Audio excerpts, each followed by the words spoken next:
होगा कि इससे वो प्रकाश डालें, क्योंकि डॉक्यूमेंट्री एविडेंस इनके पास में है जो स्फोटक है।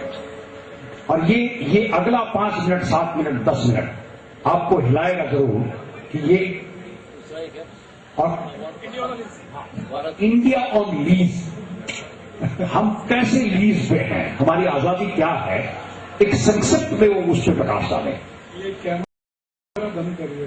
एमन कमीशन है हमारे देश की, क्या है कि जो 15 अगस्त 1947 आया तो एक समझौता हुआ पंडित नेहरू और माउंटबेटन के बीच में। वो समझौते का नाम है ट्रांसफर ऑफ पावर एग्रीमेंट, नाम ही है उसका, ट्रांसफर ऑफ पावर एग्रीमेंट। वो एक एग्रीमेंट के नीचे 1500 छोटे छोटे समझौते हुए, शर्तें हैं वो। तो अंग्रेज कह रहे हैं कि ये मानोगे तो हम आजादी देंगे, ये मानोगे तो आजादी देंगे, ये मानोगे तो आजादी देंगे। तो ये आजादी अंग्रेजों द्वारा दी गई है, हमने ली नहीं है, क्योंकि आजादी लेने वाला जो वर्ग था वो 1947 तक खत्म हो चुका था। आजादी लेने वालों का वर्ग था भगत सिंह का, ऊधम सिंह का, चंद्रशेखर आजाद का, अशफाक उल्ला का, तात्या टोपे का, नाना साहब पेशवा का। ये लोग थे, लोकमान्य तिलक का। ये मानते थे कि हम आजादी लेंगे, लड़कर लेंगे, झगड़ कर लेंगे और अंग्रेजों को मार के बनाएंगे। दुर्भाग्य इस देश का ये हुआ कि 1947 तक इनमें से कोई नहीं बचा, ना भगत सिंह, ना ऊधम सिंह, ना चंद्रशेखर, ना कोई। तो फिर जो बचे वो सब मीडियोकर किस्म के थे। मीडियोकर शब्द आप अच्छे से समझते। तो इन्होंने अंग्रेजों को भगा के आजादी ली है, ऐसा नहीं है। अंग्रेजों ने कुछ दया के साथ और प्रेम और करुणा के साथ आजादी दी है, जिसको वो किसी भी दिन वापस ले सकते हैं। ये है समझौता, जिसको ट्रांसफर ऑफ पावर एग्रीमेंट कहते हैं। इसके सारे डॉक्यूमेंट्स लंदन में है, हाउस ऑफ कॉमन्स की लाइब्रेरी में। कुछ हिस्सा उसका मेरे पास भी है, लेकिन पूरा नहीं है। मेरी कोशिश है कि ये भारत में सारे डॉक्यूमेंट्स आ जाएं। एक बार मेरा दिल है कि टीवी पर खोल खोल के सबको पढ़ाया जाए कि देखो ये क्या लिखा नेहरू जी ने, क्या कहा है माउंटबेटन ने। तो माउंटबेटन के शब्दों में और अंग्रेजों की भाषा में मैं अगर कहूं तो India is on lease for 99 years. 99 साल की लीज पर है आपका देश। 99 साल जिस दिन पूरे हो जाए, अंग्रेजों की औकात है कि वो आपसे वापस ले सकते हैं। और चूंकि ये लीज का सारा खेल है, इसलिए आज तक भारत के किसी भी प्रधानमंत्री ने हमारे कानून बदले नहीं, जो अंग्रेज बना गए वैसे के वैसे ही सब सारे कानून वैसे। इंडियन इनकम टैक्स एक्ट अंग्रेजों का बनाया हुआ, आईपीसी इंडियन पीनल कोड अंग्रेजों का, सीआरपीसी अंग्रेजों का, सीपीसी अंग्रेजों का, इंडियन एजुकेशन एक्ट अंग्रेजों का, लैंड एक्विजिशन एक्ट अंग्रेजों का, इंडियन सिटीजनशिप एक्ट अंग्रेजों का बनाया, सब कुछ उनका बनाया हुआ है। और आज तक उसको इन्होंने मेंटेन किया है, इसको बदला नहीं है। और इससे भी ज्यादा खतरनाक स्थिति है, इंग्लैंड की महारानी कभी भी हिंदुस्तान आए तो उसको वीजा की जरूरत नहीं है, बिना वीजा वो भारत आ सकती है, क्योंकि आप उनकी प्रॉपर्टी हैं। इंग्लैंड की महारानी जब भारत आती है तो यही माना जाता है कि वो अपने ही देश में जा रही है, इसलिए जब जब वो भारत आई है विदाउट वीजा आई है। वैसे तो उसको पासपोर्ट भी नहीं लगता, यूरोप में बिना पासपोर्ट के वो जा सकती है, लेकिन भारत आने के लिए उसको भारत सरकार की परमिशन की जरूरत नहीं है। वो कल फोन उठा के भारत के प्रधानमंत्री को कहे कि मैं भारत आना चाहती हूं, तो किसी प्रधानमंत्री में दम नहीं है ये कहे कि नहीं आप मत आइए। अब मैं एक घटना सुनाता हूं। इंद्र कुमार गुजराल इस देश में प्राइम मिनिस्टर थे और जलियांवाला बाग हत्याकांड का एक महत्वपूर्ण साल आया था उस समय। जलियांवाला बाग हत्याकांड आप जानते हैं 1919 में हुआ था, तो उसका एक महत्वपूर्ण साल आया था। उसी समय रानी ने कहा कि मैं आना चाहती हूं। तो इंद्र कुमार गुजराल पर दबाव डालने के लिए मैं और बहुत सारे लोग गए थे दिल्ली। उस समय मैं इलाहाबाद में रहता था, और ये कहने के लिए कि मत आने दो इसको, क्योंकि यही वो है जिसने जलियांवाला बाग कांड करवाया था।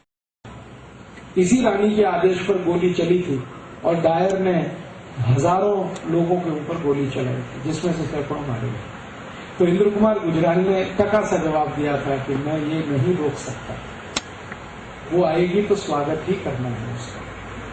वो आई, पूरी भारत सरकार उसके स्वागत में लगी।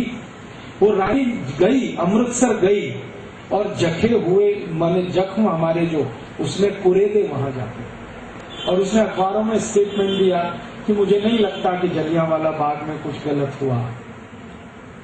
जब कोई राजा होता है और कोई प्रजा होती है तो कई बार प्रजा के ऊपर दंड देना पड़ जाता है। तो हमने कहा बात खत्म हो गई।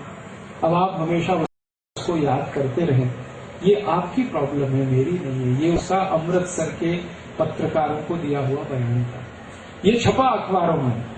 हम लोगों को इतना गुस्सा आया, हमने कहा कि ये इंद्र कुमार गुजराल का मुंह काला करेंगे, तो पुलिस को भनक लग गई और हम लोग सब अरेस्ट हो गए।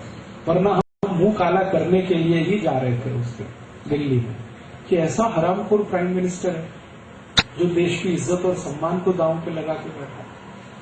अब इंद्र कुमार गुजराल रिटायर है, अब हम उनको मिलते हैं कभी भी दिल्ली में, तो वो मुझे कहते हैं कि आप भी प्राइम मिनिस्टर हो जाओगे तो यही करोगे, आप भी कुछ नहीं कर सकते, क्योंकि कानून से हम बने हुए हैं। वो कानून वही है, इंडिया इज ऑन लीज।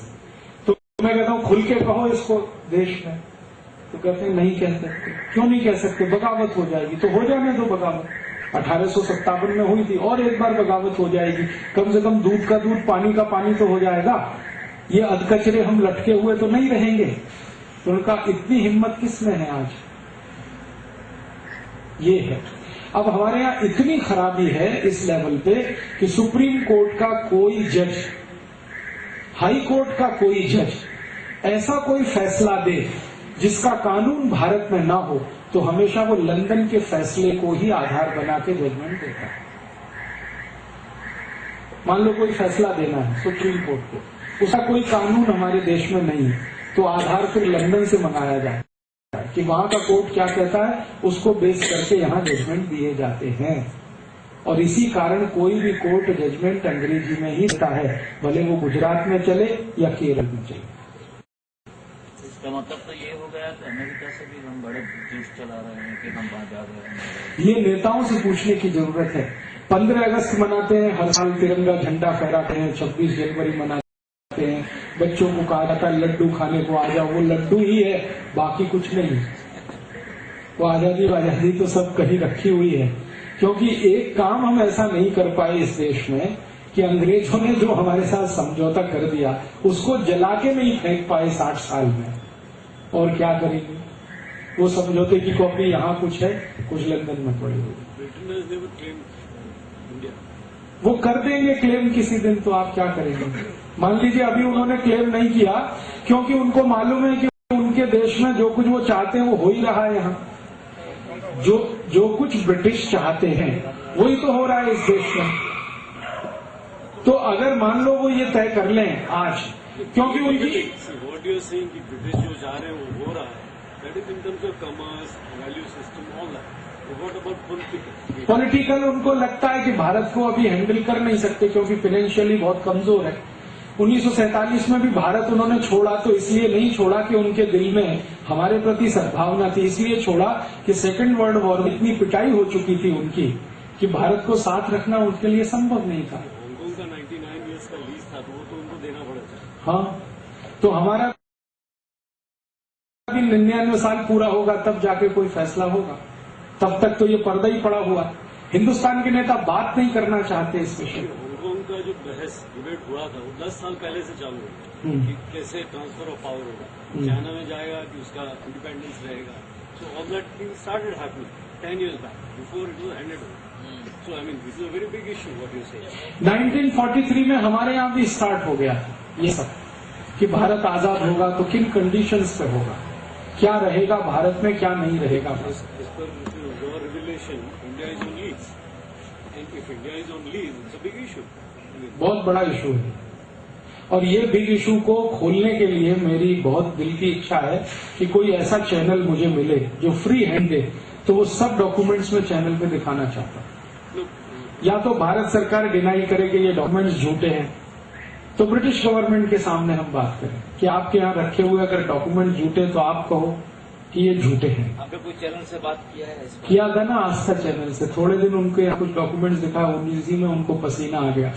एक छोटा सा डॉक्यूमेंट मैंने दिखा दिया कि कांग्रेस की स्थापना कैसे हुई थी, तो उसी में वो किरीट भाई को इतनी तकलीफ हो गई। उन्होंने कहा राजीव भाई आपका तो कोई ना बीवी है ना बच्चा, मेरे तो बीवी बच्चे हैं, मेरा ये लाइसेंस कैंसिल हो गया तो मैं तो सड़क पे आ जाऊंगा। आप कृपया करके इतनी खतरनाक और विस्फोटक चीजें मत दिखाइए।